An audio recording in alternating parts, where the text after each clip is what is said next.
Hello everyone, welcome again. आशा करती हूँ कि आप अच्छे होंगे और आपकी स्टडी अच्छे से चल रही होगी।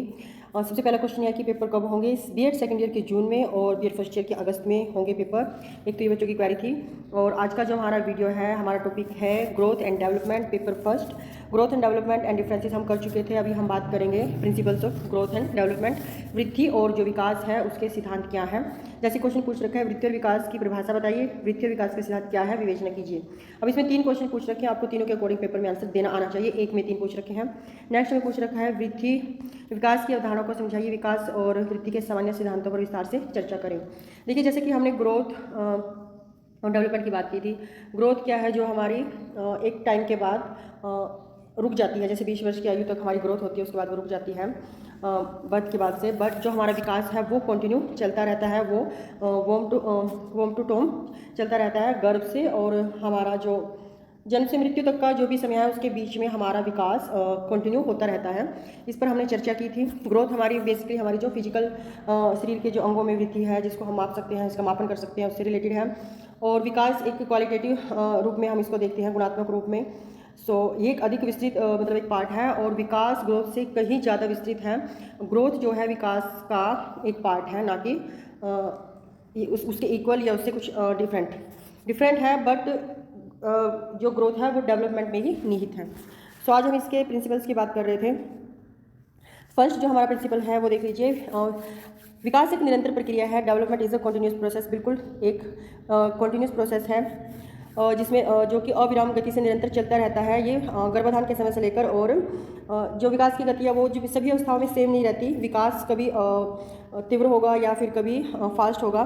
और जो विकास है किसी भी अवस्था में जो पक्ष में हुआ है, आगामी अवस्था में उस पक्ष के विकास पर भी प्रभाव डालता है। जैसे कि अभी जैसे कि एक बच्चा 5 साल की एज में कुछ और है और अगले 5 साल में वो कुछ और है, उसका निरंतर विकास हो रहा है। जैसे वो 5 साल पहले था, 5 साल के बाद उसमें चेंज मिलेगा। और डेवलपमेंट इज बहुत कॉन्टिन्यूस एंड एडिटिव, उसमें वो चलता भी रहता है और कुछ ना कुछ उसमें एड ऑन होता रहता है, वो कभी तीव्र गति में या फिर मंद गति में। नेक्स्ट हम बात कर लेते हैं। पहले हमने बात की डेवलपमेंट इज कॉन्टिन्यूस प्रोसेस। जी बिल्कुल एक निरंतर प्रक्रिया है, लगातार चलता रहता है। विकास अंतःक्रिया का परिणाम है। हाँ जी, growth. Development is the product of interaction. बिल्कुल एक इंट्रैक्शन का परिणाम है। किसका इंट्रैक्शन? हेरिडिटी का, वंश परंपरा और पर्यावरण का जो इंट्रैक्शन है उस पर निर्भर करता है। जैसे कि हमारी बहुत सारी जो हमारे पास हेरिडिटी से हमारी जो हमें बाई बर्थ चीज़ें मिली होती हैं, जो जेनेटिक जो हमारी पोटेंशियलिटीज़ होती हैं, उस जिसका विकास का आधार तथा विकास की सीमा निर्धारित करती हैं। कहने का मतलब यह है कि बच्चे की जो फिजिकल बॉडी है, अगर वो फिजिकली ठीक है, उसमें कोई किसी तरीका का कुछ जैसे कोई डिसेबिलिटी नहीं है, और या फिर उसका विकास धीमी गति से हो रहा है, तो उसको देखते हुए बता सकते हैं कि इसका आगे विकास किस तरीके का होगा। बच्चे की हाइट क्या है, और अगर धीमी गति से उसकी हाइट बढ़ रही है तो हम थोड़ा अंदाजा लगाते हैं कि अभी इसकी हाइट ज़्यादा नहीं जाएगी। तो इस तरीके से ये एक इंट्रैक्शन का परिणाम है, फिजिकल और हेरिडिटी एंड इन्वायरमेंटल। इसमें ये चीज़ दे रखी है, यहाँ पर स्किनर ने दे रखा है कि वंशानुक्रम उन सीमाओं को निश्चित करता है जिनके आगे बालक का विकास नहीं किया जा सकता है। वही चीज़ की हेरिडिटी बाई बर्थ जो चीज़ें आपको प्राप्त होती हैं, जैसे जैसे आपका विकास हो रहा है, आपकी ग्रोथ हो रही है, तो वो एक निर्धारित करता है कि आगे इनका विकास किस तरीके से होगा। जैसे कि जीवन के प्रारंभिक वर्षों में दूषित वातावरण, कुपोषण, गंभीर रोग हो गए, कुंठित या ये अगर चीज़ें किसी बच्चे की बॉडी में है ये कमियां, तो डेफिनेटली उसका जो विकास है वो उस तरीके का नहीं होगा जो कि जो नॉर्मल बच्चा है उसका जो विकास होगा। ग्रोथ और डेवलपमेंट दोनों इंटर रिलेटेड है। ठीक है, जो विकास है हमारा वातावरण का और पर्यावरण का, हेरिडिटी का एक इंट्रैक्शन है। हम बात करते हैं नेक्स्ट, विकास निश्चित क्रम से होता है। हाँ जी बिल्कुल, development follows and orderly sequence. जी बिल्कुल फॉलो करता है। यहाँ पर ये कहने की बात यह है कि हर एक चीज़ एक ऑर्डर में चलती है। अब जैसे किसी विकास की जो प्रक्रिया है उसका एक सीरीज होती है, और जो स्टूडेंट है, चाइल्ड है, उसके हर एक प्रकार के डेवलपमेंट से रिलेटेड रहता है। जैसे यहाँ पर उदाहरण के लिए इन्होंने दे रखा है कि बालक में गत्यात्मक, भाषा संबंधी, संज्ञानात्मक विकास एक निश्चित क्रम में होता है। अब जैसे एक एग्जाम्पल के द्वारा ये बताया गया है कि विकास डेवलपमेंट इज सेल्फ कोडल होता है कि विकास का क्रम सिर से पूंछ की ओर होता है। हाँ जी बिल्कुल, जैसे कि पहले बच्चे का जब जैसे आपने देखा होगा, जैसे प्रारंभिक काल में बच्चे का सिर बड़ा होता है, बॉडी उसकी इतनी अगर शेप देखें तो वो मतलब सिर उसमें बड़ा दिखाई देगा। तो पहले उसके सिर का विकास होगा, फिर नीचे की तरफ उसके बाकी जो शरीर के हिस्से हैं उनका विकास होता है। और नेक्स्ट है, इसको जो विकास है, जिसको सेफोकोडल जो विकास है, उसको विकास का मस्तकोद्मुखी सिद्धांत भी कहते हैं, जिसका अर्थ है कि यह क्रम सिर से पैर की ओर होता है। ठीक है। और गर्भधारण अवस्था में भी सिर का विकास शरीर में दूसरे अंगों की अपेक्षा पहले मतलब सिर का जो विकास होता है। विकास में निकट दूर क्रम डेवलपमेंट इज प्रोक्सीमोडिस्टल दे रखा है। इसमें दे रखा है कि विकास के सिद्धांत के अनुसार जैसे कि शरीर के जो मिड पॉइंट के जो पार्ट है पहले वो विकसित होंगे, उसके बाद उसके दूसरे जो पार्ट हैं वो अपना जो एक रूटीन का जो कार्य करने की क्षमता है, जैसे आपका जो लिवर, हृदय, फेफड़े, ये दूसरे भागों के अपेक्षा पहले विकसित होते हैं। वक्षस्थल में स्थित अंग जैसे कि जब चेस्ट के आसपास के जो अंग है ये पहले आपके बनते हैं और इन्हीं से फिर आपको कमांड जाती है आपकी भुजा, टांग और उंगलियां जो भी हैं वो प्रॉपर वर्किंग उसमें आती है पोजीशन में। सो विकास में निकट दूर क्रम होता है। और अभी हम बात करते हैं विकास परस्पर संबंधित है। डेवलपमेंट इज इंटर रिलेटेड, बिल्कुल ये इंटर रिलेटेड है बालक के व्यक्तित्व के सभी पक्ष, जिसमें फिजिकल, इमोशनल, सोशल, मेंटल और मोरल, ये सभी का विकास होता है। विकास का केवल शारीरिक नहीं है, इसमें बच्चे का सामाजिक, मानसिक, नैतिक हर एक प्रकार का जो विकास है वो सम्मिलित होता है, जिसको मिलाकर बालक का एक पूर्ण विकसित रूप सामने आता है। प्रतिदिन बच्चा एक विकास के क्रम को प्राप्त करता रहता है। जो बच्चे जैसे जो मानसिक रूप से नॉर्मली स्वस्थ होते हैं, आपने देखा होगा, उन बच्चों की कार्य करने की क्षमता या उनकी जो शैक्षिक उपलब्धि है, जो उनका एकेडमिक है, वो उसमें भी अच्छे होते हैं उन बच्चों की बजाय जिसकी अगर फिजिकल ग्रोथ में कमी है या मेंटल अडेप्टेशन में कोई कमी है और या फिर इमोशनली या फिर मोरल के अकॉर्डिंग अगर देखते हैं। सो ये विकास परस्पर संबंधित है कि ये सारी चीज़ें एक दूसरे से जुड़ी हुई है, तभी जाकर बालक का एक सर्वांगीण विकास होता है। उसके बाद हम बात करते हैं विकास सीधा ना होकर वक्रात्मक है। Development is not linear, it is spiral. देखिए विकास हमेशा ऐसा नहीं है कि ऐसे सीधी जैसे किसी सीधी लाइन में चले, जी नहीं। विकास हमेशा उसका क्रम वक्राकार होता है। इस तरीके से विकास होता है। किसी पहलू का विकास भी अवस्थाओं में गति से नहीं होता। विकास की गति मध्यम होने के साथ साथ विकास का क्रम की नहीं। कहने का मतलब है कि अगर मान लो चेस्ट का जैसे कि आपकी अगर बच्चे की चेस्ट का विकास हुआ, ठीक है, लीवर का, तो फिर वो एकदम पीछे आएगा। उससे रिलेटेड उसमें जो इम्यूनिटी है, जो पावर है, जो फिजिकली बूस्टर की ज़रूरत है वो डेवलप होगी। फिर उसके बाद बच्चे का जो दूसरे शरीर के अंग है वो विकसित होंगे। तो ऐसे ही जैसे अगर दिमागी तौर पर अगर शारीरिक रूप से बच्चा सक्षम है, तो अदर जो क्रिया या हाथ पाँव हिलाना या हाथ से कुछ उठाना या फिर कोई लिखने की क्रिया करना, तो वो तभी कर पाता है। एक ये डेवलपमेंट इज़ नॉट लीनियर, एक सीधी रेखा में ना होकर स्पाइरल है। ये कभी इसकी गति तीव्र होती है और कभी मध्यम होती है। सो नेक्स्ट हम बात करते हैं सामान्य से विशिष्ट की, जनरल टू स्पेसिफिक। जी बिल्कुल ऐसा नहीं है कि आपका जो विकास है वो ये ऐसी चीज़ें हैं जो सामान्यतः सभी में होती हैं और उसके बाद ही अगली क्रियाएं बालक या शिशु संपन्न करता है। जैसे बालक सर्वप्रथम सामान्य अनुक्रिया करना सीखता है। प्रारंभ की अवस्था में क्या है उसकी, जैसे शरीर की जो शिशु के जो संपूर्ण शरीर संबंधी क्रियाएँ हैं, जैसे कि हाथ, टांग, भुजा, उंगलियों से संबंधित विशेष अनुक्रियाएँ सीखता है। और सबसे पहले क्या होता है कि वही सभी जो शिशु हैं न, प और मैं अक्षर को पहले बोलना सीखते हैं। निरर्थक से सार्थक शब्द सीखते हैं। कुछ ऐसे शब्द बोलते हैं जिसका कोई अर्थ ही नहीं है। फिर वो वाक्य बनाना सीखते हैं। फिर बाद में वो वाक्यों के आधार पर सोचना, कुछ नया लिखना, अपनी जो स्टडी है उसको कंटिन्यू करना, ये सारी चीज़ें वो करना शुरू कर देते हैं। सामान्य का मतलब है कि सामान्य जो सभी के लिए, जिसको एक बड़ा ग्रुप करता है, वही सारी चीज़ें। जैसे एक छोटा शिशु कैसे बोलना सीखता है, वो कैसे चलना सीखता है, फिर कैसे वो पढ़ना सीखता है, ठीक है, और उसके बाद फिर वो जो उच्च लेवल है उसको कैसे अचीव करता है। अब हम बात करते हैं मैच्योरेशन एंड लर्निंग। हाँ जी बिल्कुल, बालक का विकास उसकी आंतरिक क्षमताओं की जो परिपक्व होता है मैच्योरेशन और वातावरण से अधिग्रहित अनुभवों और प्रेक्षण का परिणाम होता है। और यहाँ पर ये बात कही गई है कि जैसे कि शारीरिक विकास, स्वास्थ्य निष्पत्ति, अधिगम और विकास के जो भी, जैसे कि एक बालक है उसके बारे में देखो, मैच्योरेशन और लर्निंग में ये बात की गई है कि जो आंतरिक क्षमताएं हैं जिसमें उसमें मैच्योरिटी आ जाती है। जैसे शरीर की एक जो कैपेबिलिटी है, जो एक ग्रोथ है, जो उसका विकास हुआ है, जैसे कि हेरिडिटी है, उसमें से बच्चे को जो चीज़ें जन्म के जब बच्चा पैदा हुआ उस टाइम से जो चीज़ें मिली हैं, जो उसके अंदर विद्यमान हैं, तो वो चीज़ें इन्वायरमेंट के कॉन्टैक्ट में आकर फिर बच्चे की जो लर्निंग होती है, ठीक है, तो वो उसका परिणाम होता है। तो मैच्योरेशन एंड जो लर्निंग है, इन दोनों को अलग अलग करके नहीं देख सकते हैं। ये दोनों एक दूसरे से जुड़ी हुई है। और जैसे कि यहाँ पर भी दे रखा है कि अधिगम व विकास इन्हीं के फलस्वरूप होते हैं, जो आपका शारीरिक विकास है, स्वास्थ्य है, निष्पत्ति आदि पर निर्भर करता है। और यहाँ पर हर लोग के अनुसार विकास में परिपक्वता और अधिगम इतने घनिष्ठ रूप से संबंधित रहते हैं कि इनमें किसी एक के स्वतंत्र प्रभाव का, क्योंकि एक दूसरे से जुड़े हुए होते हैं, इनको अलग अलग करके देखना इम्पॉसिबल सा लगता है। और प्रारंभिक वर्षों में विकास की गति, हाँ जी, rapid development in early years, जो स्टार्टिंग के वर्ष होते हैं बालक के, उन आपने देखा होगा उन वर्षों में बालक की जो विकास की गति है वो ज़्यादा तीव्र होती है। विकास की दृष्टि से जो प्रथम 5 वर्ष हैं वो महत्व होते हैं। अब जो भी मनोवैज्ञानिक है जैसे पियाजे, एरिक्सन, एडलर और फ्राइड ने भी जीवन के प्रारंभिक वर्षों पर विशेष बल दिया है। ऐसा इसलिए कहा गया कि उसी समय सभी जो पक्ष हैं शारीरिक, संवेगात्मक, भाषा संबंधी, संज्ञानात्मक, मानसिक, इनका विकास जो तीव्र गति से होता है और उचित उत्तेजकों की आवश्यकता पर सभी विकासात्मक विद्वानों ने बल दिया है। हाँ जी बिल्कुल, सभी ये जो साइकोलॉजिस्ट हैं इन्होंने भी यही बात कही है कि जैसे कि उद्दीपनों की आवश्यकता तो अपरिपक्व रूप से जन्महित बालकों के केस में भी अत्यधिक होती है, जिनमें वे अपनी जन्म पूर्व विकास की कमी को पूरा करते हैं। हाँ जी, वही चीज़ है कि जैसे कि प्रारंभिक के वर्ष जो है बच्चे की सीखने की उसकी ग्रोथ कैसे होती है फिजिकली, मेंटली, और भाषा का ज्ञान वो किस प्रकार से करता है। तो पहले जो उसके 5 वर्ष हैं उनका ज़्यादा महत्व है। उस टाइम की ग्रोथ काफ़ी कहते हैं कि ब्रेन का भी विकास पहले 5 वर्षों तक काफ़ी हद तक हो चुका होता है। तो ये सारी चीज़ें इसमें आ जाएंगी। और समान विकास प्रतिमान, यूनिफॉर्म डेवलपमेंट पैटर्न, हाँ जी बिल्कुल, समान प्रजाति के जीवों के विकसित होने के जो प्रतिमान है, जो एक पैटर्न है वो सेम होता है। अब चाहे वो बच्चा किसी संस्कृति का हो, समाज का हो, इंडिया का हो, ठीक है, या फिर USA का हो, चाहे वो बच्चा कहीं का भी हो, कहने का अर्थ यह है कि जो यूनिफॉर्म डेवलपमेंट पैटर्न है वो सभी बच्चों का सेम है। और हर लोग ने भी यही बोला है कि कहने का मतलब जैसे एक बालक पैदा हुआ तो वो पहले अपने सिर को थोड़ा सा मतलब उस पर थोड़ी सी कमांड आती है उसकी, फिर वो हाथ पैरों को चलाने लग जाता है, फिर वो 6 महीने का थोड़ा बैठता है, फिर वो क्राउल करता है, फिर थोड़ा थोड़ा वो खड़ा होना सीखता है, फिर उसके बाद चलता है। तो ऐसा तो नहीं है ना कि इंडिया का बच्चा पहले क्राउल करता है और फिर वो चलता है, और USA का पहले चलता है फिर क्राउल करता है। जी नहीं, ये कुछ ऐसी चीज़ें हैं जो कि यूनिवर्सल हैं, ये सब में समान रूप से पाई जाती हैं।